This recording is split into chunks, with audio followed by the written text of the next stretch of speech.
All right, we're starting. Let's introduce ourselves. I'm Juliet Antonio. I'm Aaron Isaac. And welcome to Where's the Director? Because we'd like to have a word with them, a podcast about musicals and existentialism. Now, you might be hearing those two topics and thinking, how the heck did this podcast come to be? Because they're two very interesting topics on their own. So I'll delve into a bit of the backstory. My friend Aaron, who's my co-host, is writing a book with our mutual friend Mitch. Would you like to tell us a little bit about what the book is about? Sure. So it's a combination of two things. One, a corrective on what is existentialism, because it tends to, one, get a bad rep, and two, it is one of the most commonly misunderstood philosophies out there. Of course, that has to do with the fact that existentialists are notoriously, shall I say, bad writers? But they have their flair, which makes them enjoyable to read at least. Mm-hmm. Yeah, so when Aaron was working on his portion of the book, he asked me if I could give him feedback on one of the chapters, which I believe was about identity. No, it was no, not that one. It was about freedom. Freedom, thank you. Oh my gosh. Yeah. So.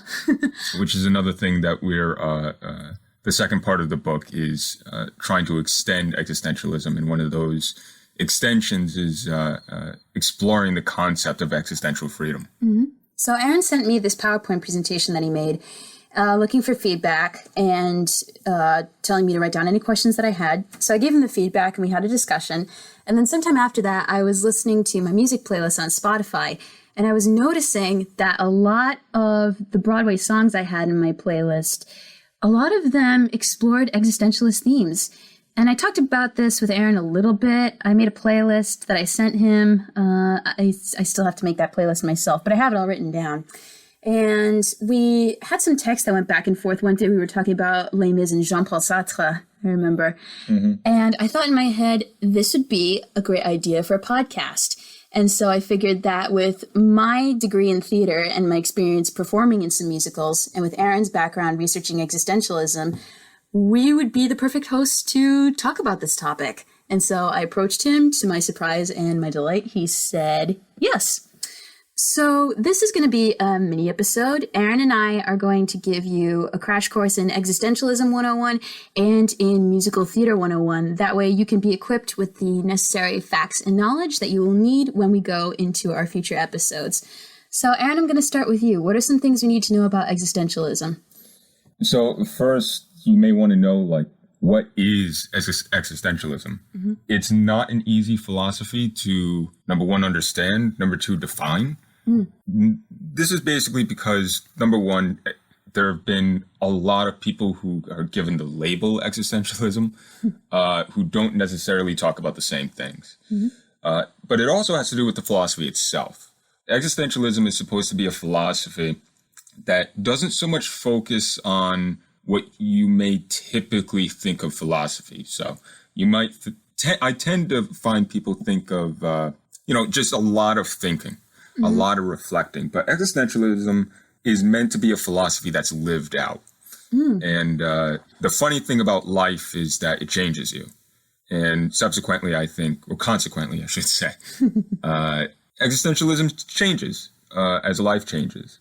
So it's a little difficult to define, but I want to, in preparation for our talk, Juliet, mm-hmm. I thought about, where did existentialism begin? And, that really starts with Søren Kierkegaard. Mm-hmm.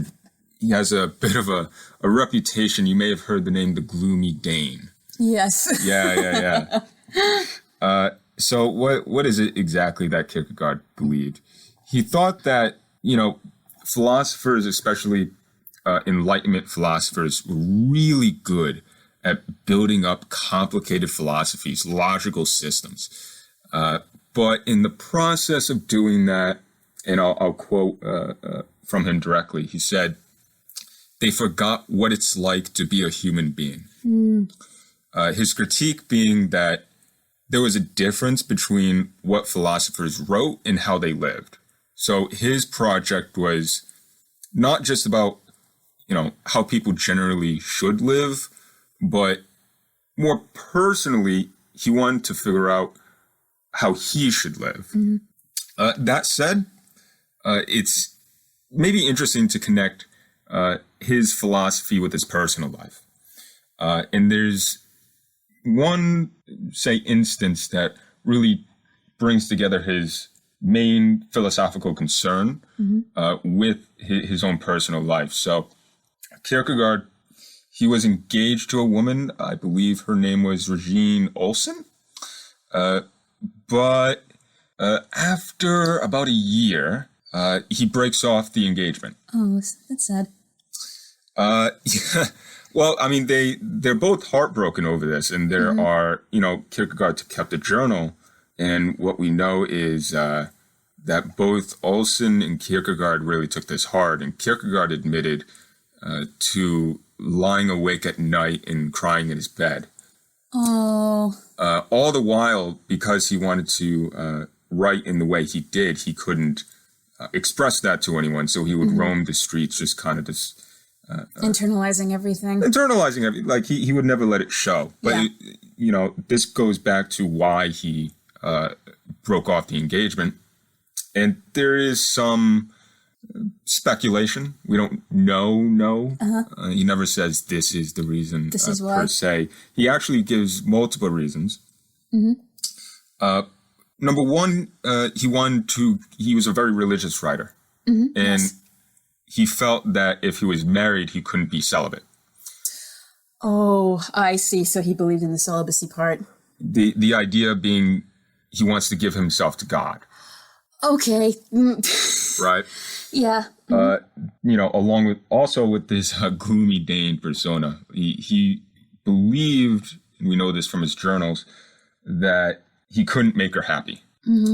Given, number one, his he said there was something about him that would repel anyone who was forced to be with him forever. Jeez. More relevant, perhaps, is he felt like he had a calling to be a writer.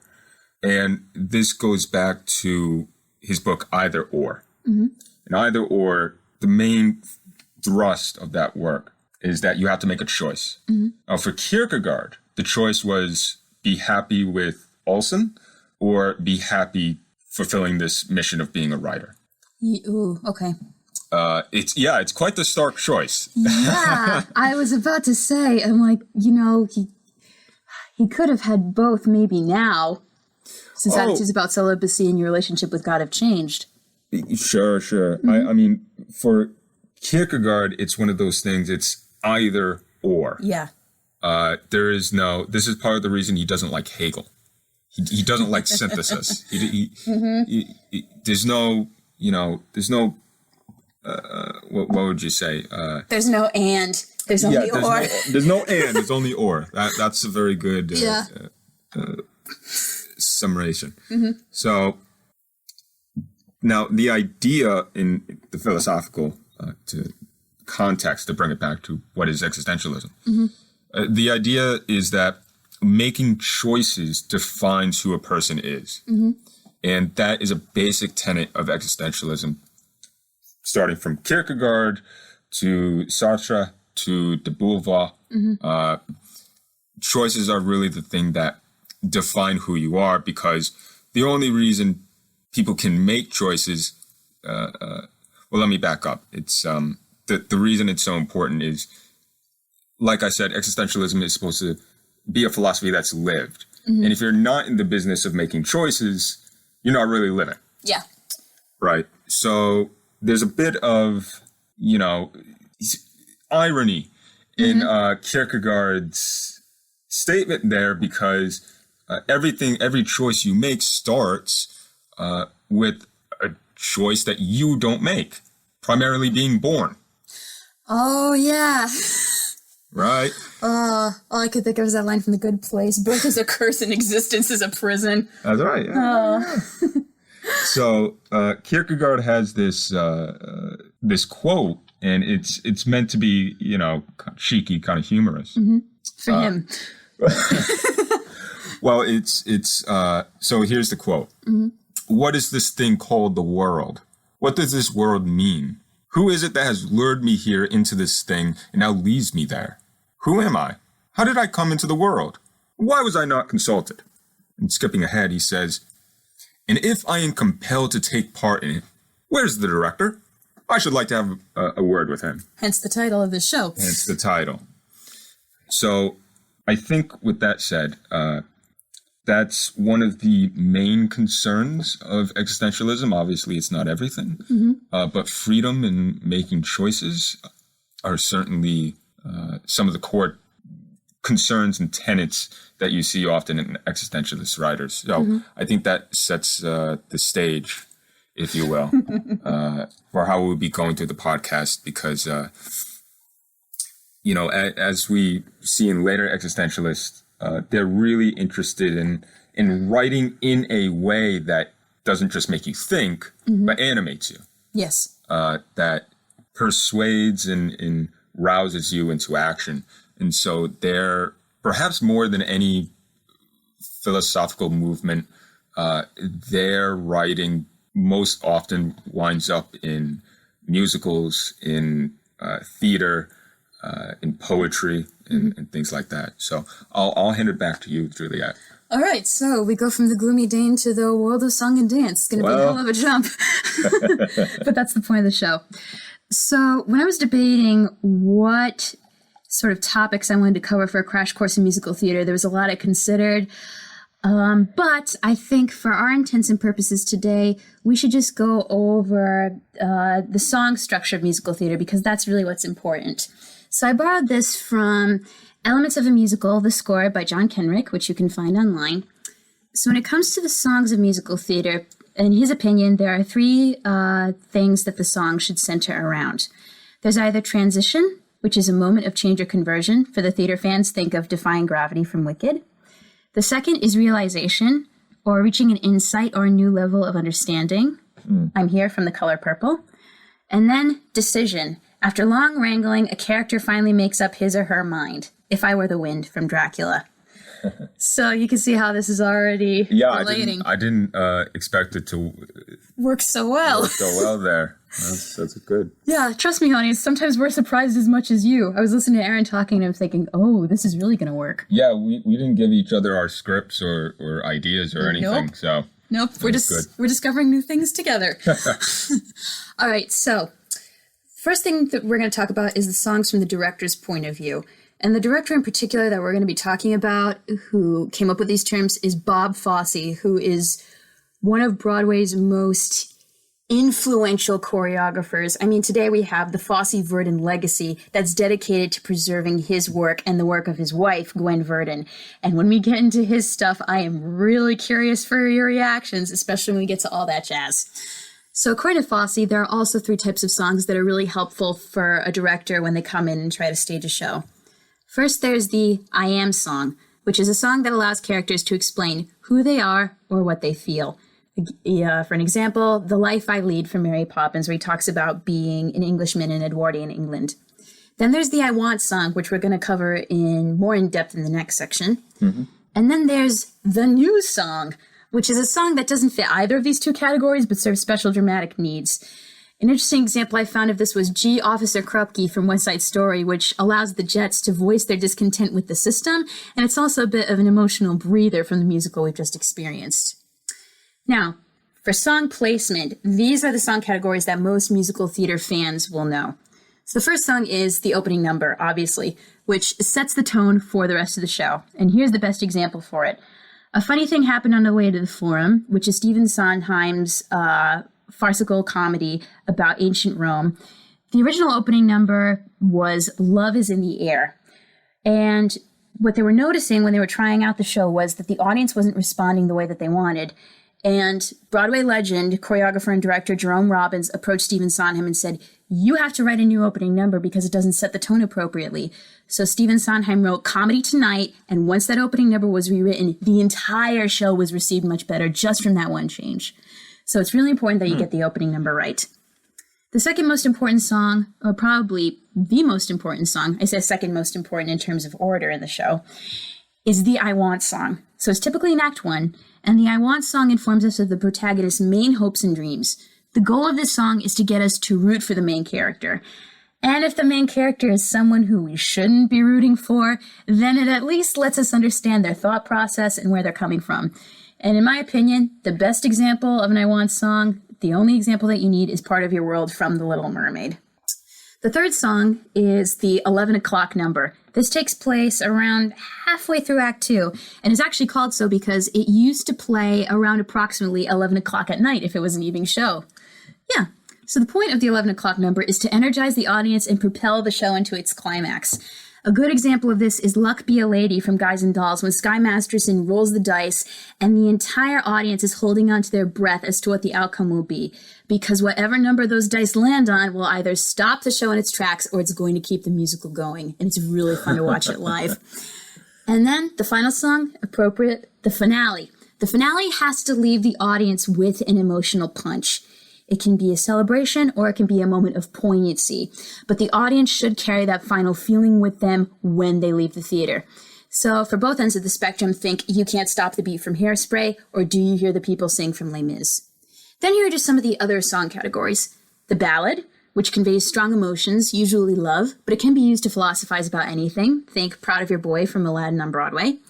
The charm song, a la the I Want song, it's used to beguile the audience, like Wouldn't It Be Loverly from My Fair Lady, which I was actually singing before you came over because I had to practice really quick. Then there's the comedy numbers, make the audience laugh and have a good time, like Make 'Em Laugh from Singin' in the Rain, which I still laugh at whenever I watch. And then the musical scenes, which is just a scene that blends music and dialogue perfectly. And I'm going to use another West Side Story song here, but honestly, the best example is Tonight, which is when Maria and Tony really get more acquainted. And the last thing from musical theater I want to discuss is one of the things that people often make fun of with musicals is like, why is everyone singing and dancing? I think they did a parody of this on Rocko's Modern Life where they go, what? How the heck did everyone know that song and all the dance moves? And someone said, they were posting flyers. Didn't you see it? But the reason for this is, and I got this from one of my acting teachers, is the cardinal rule of musical theater is when the emotions are so high you can no longer speak, you sing. And when the emotions become even higher and you can no longer sing, you dance. And when the emotions die down, then you go back to singing and talking. So that's your musical theater crash course. And the format of the episodes from now on, each episode we're going to be discussing a specific musical, and we'll be discussing what famous existentialists have written about the topics that come up, how the musical portrays these existential themes, and does the musical convey these themes in a way that people can relate to. So our first episode should be coming soon. We hope you enjoyed this mini one. We'll be posting it on my YouTube channel. If you follow me on social media, I'll be posting the episodes there. And you really won't want to miss this one because it would be a downright shame and an awful waste. All the musical theater nerds now immediately know what it is. All right, so Aaron, thanks for agreeing to be my podcast co-host. My pleasure. I'm really looking forward to seeing where this goes. Chaos. It goes to chaos. Why not? All right, so we'll see you for our first official episode, and we hope you enjoy. Bye. Bye.